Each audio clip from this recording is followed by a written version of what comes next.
안녕하세요. 형사소송법 11주차 강의 시작합니다. 이 시간에 우리가 할 거는 압수물입니다. 압수물은 원래 압수한 곳에서 보관한다. 어, 그런 내용인데요. 압수물은 압수한 법원, 수사기관의 청사로 운반하여 보관함을 원칙으로 합니다. 압수물에 대하여 그 상실 또는 파손 등의 방지를 위하여 상당한 조치를 하여야 하고 선량한 관리자로서의 주의 의무로 보관하여야 합니다. 자, 위탁 보관이란 뭐냐면 남에게 맡겨서 보관하는 거죠. 그죠? 운반 또는 보관이 불편한 압수물에 관하여는 간수자를 두거나 소유자 또는 적당한 자의 승낙을 얻어서 보관하게 할 수 있습니다. 즉, 운반 또는 보관이 불편할 때 간수자를 두거나 소유자 또는 적당한 자의 승낙을 얻어서 보관하게 할 수 있다. 사법경찰관이 위탁 보관할 경우에는 검사의 지위를 필요로 합니다. 다음 대가 보관인데요. 대가는 거는 빨리 팔아서 돈으로 보관하는 겁니다. 환가라고 부르죠. 압수물이 멸실, 파손, 부패, 현저한 가치 감소의 염려, 보관하기 어려울 경우 매각하여 대가를 보관할 수 있는 겁니다.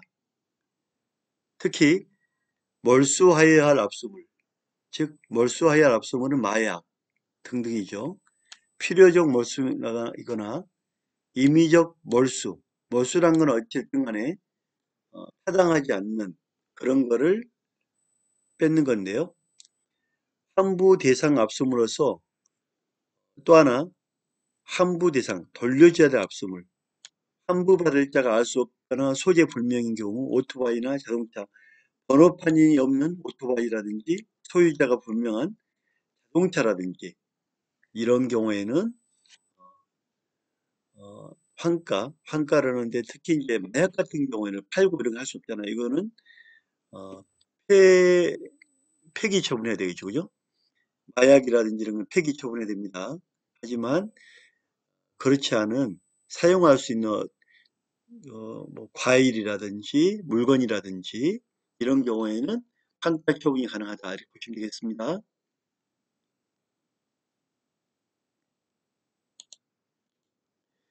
폐기 처분.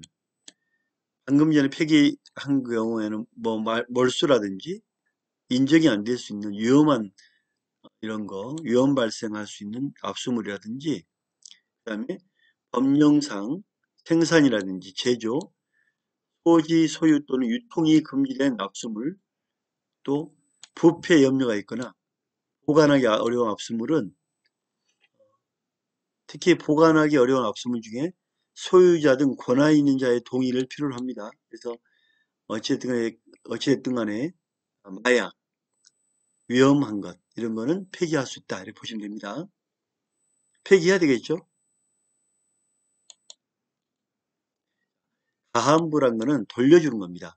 임시로 압수의 효력을 존속시키면서 재판 때 내라 해서 임시로 돌려주는 거예요. 잠정적으로.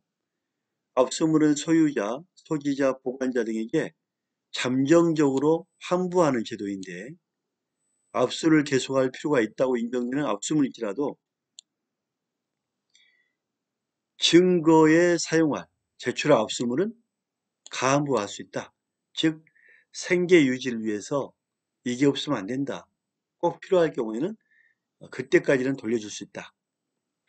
형사소송법 133조 1항 후단이 이항의 증거에만 공할 목적으로 압수할 물건과는 따로이 증거에 공할 압수물에 대하여는 법원의 재량에 의하여 가한부할 수 있도록 규정한 것을 보면 증거에 공할 압수물에는 증거에 공할 제출 압수물에는 증거물로서의 성격과 몰수물로서 사료하는 물건으로 성격을 가진 압수물이 포함되어 있다.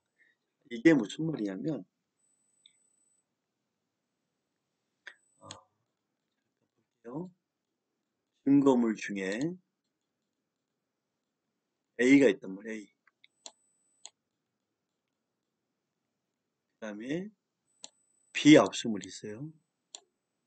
이거는 일반 증거물이고 이건 멀수물입니다. 멀수물. 일반 증거와 멀수물이 합쳐에 이제 포함된 경우가 있어요. 포함된. 그러면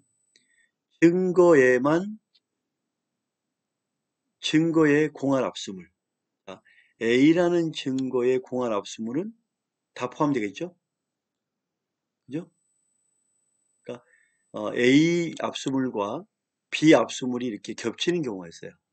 겹치는 경우가 있다. 그래서 증거의 공할 압수물에는 증거로서 성격과 월수할 것으로 사료된 압수물의 성격을 가진 압수물이 포함되어 있다. 즉 A에는 이렇게 포함되어 있다. 증거의 공할 압수물이 꽤 포괄적이죠. 그죠? 증거의 공할. 그래서 가함부할 수 있다.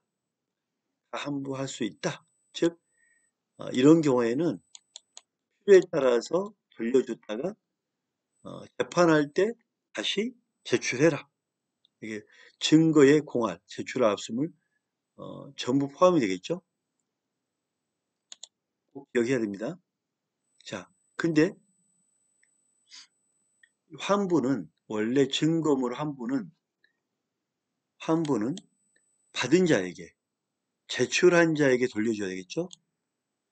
소유자 제출이라는 게 반환하는 처분인데 원래 압수했을 때 했었을 때 제출자에게 먼저 줘야 되겠죠. 그죠? 압수를 계속할 필요가 없는 경우에는 돌려준다. 압수를 계속할 필요가 없다고 인정된 압수물은 사건 종결 전이라도 환부해야 한다. 필요죠. 가지고 있을 필요 없잖아요. 그죠? 필요가 없는데. 자, 피압수자가 소유권을 포기한 경우에도 환부할 거는 환부해줘야 되겠죠. 청구가 있어야만 돌려준 거 아닙니다. 없어도 돌려준다. 이렇게 보시면 됩니다. 자, 그래서 압수물은 그 사람이 환부할 때는 그 사람이 제출한 사람에게 그대로 주는 겁니다. 왜냐하면 그 점유자에 갖고 왔으니까. 심리 종결할 때 압수작물의 경우 피해자에게 환부할 명백한 이유 있을 때는 판결로서 피해자에게 환부하는 선고를 해야 된다. 이런 경우죠, 이제. 원래 제출인이 있고, 경찰관이 제출인에게 압수를 했단 말이에요. 그러면 제출인에게 제출해야 되는데, 피해자가 있고, 그죠? 어쨌든 간에 이 제출인에게 경찰은 돌려준 걸 원칙으로 하는데, 이 제출인이 도둑이야, 도둑. 피해자 물건을 훔쳐왔어. 그러면 도둑에게 주는 건 이치 안 맞잖아요. 판결로서 이런 경우에는 뭐 한다? 피해자에게 제출한다. 자, 검사는 사본을 확보한 경우 압수를 계속할 필요가 없다고 인정되는 압수물. 압수를 필요 없다. 그럼 돌려줘야죠. 증거에 사용한 압수물에 대하여는 공소 제기 전이라도 소지자, 보관자 제출인의 청구가 있는 때는 환부 또는 가함부해야 된다. 돌려줘야 된다. 이 말 쉽게 표현하면 제출인에게 계속 가지고 있을 필요 없다면 돌려줘라. 자, 지금 잠깐만요. 내가 이게 하나 빠진 것 같아, 설명이. 그러면 하나만 더 앞에 가서 설명을 하고 갈게요. 어떤 부분 설명이냐면, 이 부분 한번 더 짚고 갈게요. 지금 이 빠져있기 때문에. 자, 제가 그림을 한번 그렸죠. 자, 증거의 공할 압수물. 그죠? 기억나죠? 증거의 공할 압수물. 자, 증거에 공할 압수물은 몰수물이 포함되어 있기 때문에 가함부할 수 있다. 그죠? 가함부할 수 있다. 포함, 할 수 있다. 이미 필요적 아니죠. 그런데 증거에만 공할 압수, 증거에만. 자, 증거에만 쓰는 압수물은 증거물 외에는 안 쓰잖아요. 증거물에 공할 압수물은 가함부, 임시로 줄 수도 있고 안 줄 수 있단 말이에요. 근데 증거에만, 자, 이 증거에만, 이 부분 빠지겠죠. 이 증거에만, 나머지 이 증거에만, 이 부분, 증거에만, 이 부분은 함부한다. 돌려줘야지, 그죠? 꼭 가지고 있을 필요 없잖아요. 뭐 문제될 것도 없고, 그죠? 이 부분은 돌려준다. 자, 넘어갑니다.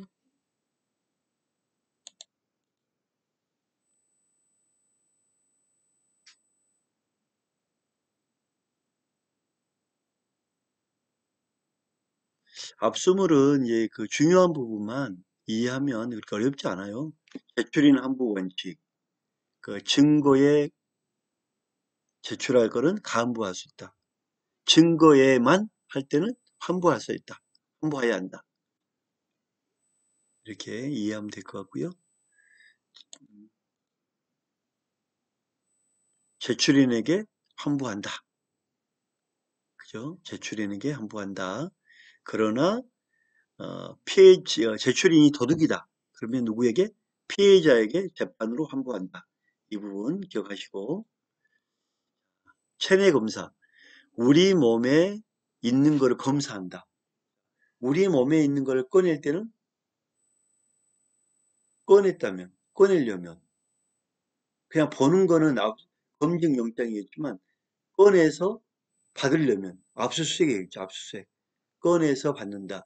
꺼내서 받는 건 압수수색이다. 꺼내서 받은 거를 감정한다. 그럼 감정을 처분해서 허가를 맡아야지.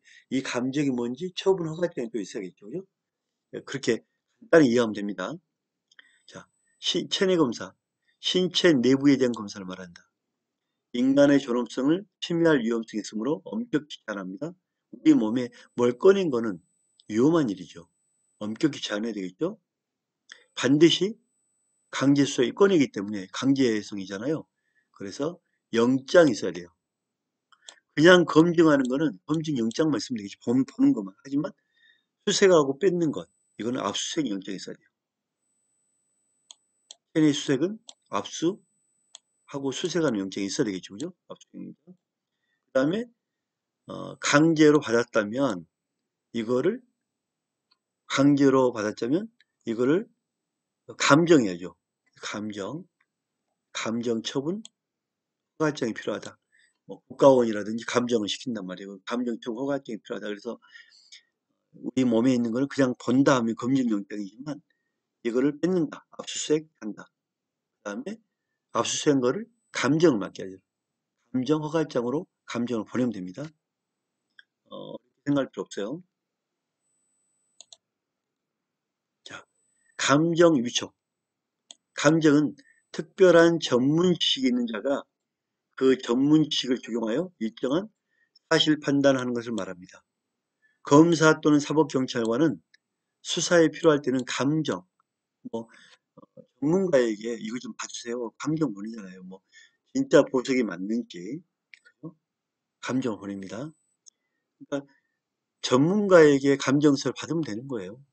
따로 뭐 법정이 아니기 때문에 선서 의무가 없고 허위 감정죄 적용을 받지도 않고 소송 관계인 반대 신문도 허용되지 않습니다. 그래서 법원에서 하는 것과는 다릅니다. 법원은 선서하고 엄격하게 가지고 또 반대 신문도 법원에는 반대 신문도 들어가잖아요.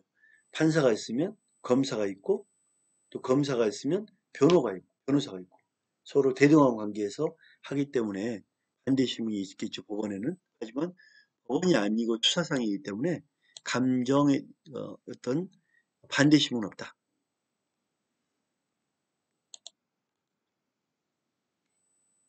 자, 수사할 때 우리가 이제 범인을 잡고 나면 정신이 이상인 것처럼 하잖아요. 그죠? 죄가 성립하는 거는 위법성, 구성요건성, 책임성이잖아요. 그러면 어, 내가 위법하지 않기, 책임성을 면하기 위해서 정신 이상인 차, 뭐 조울증, 조현병 환자처럼 정신 이상자처럼 행동한단 말이에요. 그럴 때 감정 유출해야 됩니다. 올바른 정신이 아닌지.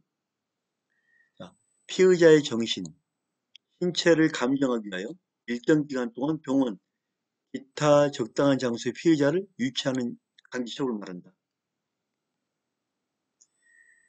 감정 유치는 감정을 목적으로 신체의 자유를 구속하는 강제 처분이므로 법관이 발부하는 영장, 즉 감정 유치장을 필요로 합니다. 피의자는 구속, 불구속을 불문하고 감정 유치가 허용됩니다. 감정 유치해야 이 책임 구속 요건 위법 책임을 따져서 기소를 할 거 아니에요. 검사에게 서류를 보낼 거 아니에요, 그죠? 피의자가 아닌 자에 대해서는 허용되지 않습니다. 검사는 감정을 위촉하는 경우에 피의자의 정신, 신체에 관한 감정을 위하여 유치 처분이 필요할 때는 판사에게 이를 청구합니다. 청구는 감정 유지 청구서에 의합니다. 감정 유치장이 집행이 돼서는 감정 유치장도 하나의 강제성이잖아요, 그죠? 그래서 구속영장 집행하는 규정이 준용됩니다. 하기 싫다고 해서 안 하는 게 아니잖아요, 그죠? 영장 집행처럼 규정을 준용해서 감정을 해야겠죠. 감정 유치 기간은 재정기관으로서는 제한이 없습니다. 재정기관은 법원에서 하는 거죠, 그죠? 법정에서 하기 때문에 제한이 없어요. 자, 유치 기간의 연장을 단축할 수 있으며, 연장하거나 단축할 수 있으며, 유치 기간의 연장은 검사의 청구에 의하여 판사가 결정합니다. 자, 감정 유치는, 자, 감정 유치란 건 뭐냐, 이제, 어찌됐든 간에 구속영장 형태로 수사기관에서 정신병원 보내서 검사를 한단 말이에요. 오랜 기간. 자, 구속기간에는 포함이 안 될지언정 나중에 재판할 때는 이 기간을 미결일수, 그러니까 결정이 나지 않은 상태에서 구속에는 구인과 구금이죠. 간주를 해줍니다. 그죠? 나중에 재판할 때 결국은 구속으로 간주해줍니다. 미결구금이라는 거는 1심, 2심, 3심 있잖아요. 그죠? 1심, 3심 할 때 형 장기 20년, 단기 5년형에 처한다 할 때 이 기간을 감안해 주는 거예요. 미결정 난사 감안해줘요. 구속 중인 피의자에 대해서, 자, 구속 중일 때는 피의자에 대해서 피의자가 유치되는 기간 구속은 집행이 정지돼야 된다. 왜냐하면 경찰이 10일, 검찰이 10일을 들고 있고 연장해서 10일을 할 수 있다면 총 30일을 조사할 수 있단 말이에요. 그러면 감정유치에 들어가면 뭐 3개월도 그러는데 수사도 못하고 그냥 보내야 되잖아요. 그런 문제 때문에 구속기간은 정지된 걸로 감정유치기간을 빼주는 거예요. 그래야만 경찰과 검사가 수사를 할 수 있는 거예요. 이해됐죠? 자, 감정유치 처분이 취소되거나 유치기간이 만료된 때는 구속의 집행정지가 취소된 것으로 간주한다. 그죠? 집행정지도 취소된 걸로. 왜냐하면 구속의 집행정지 형태니까. 자, 첫 번째 수업 여기서 마치겠습니다. 감사합니다.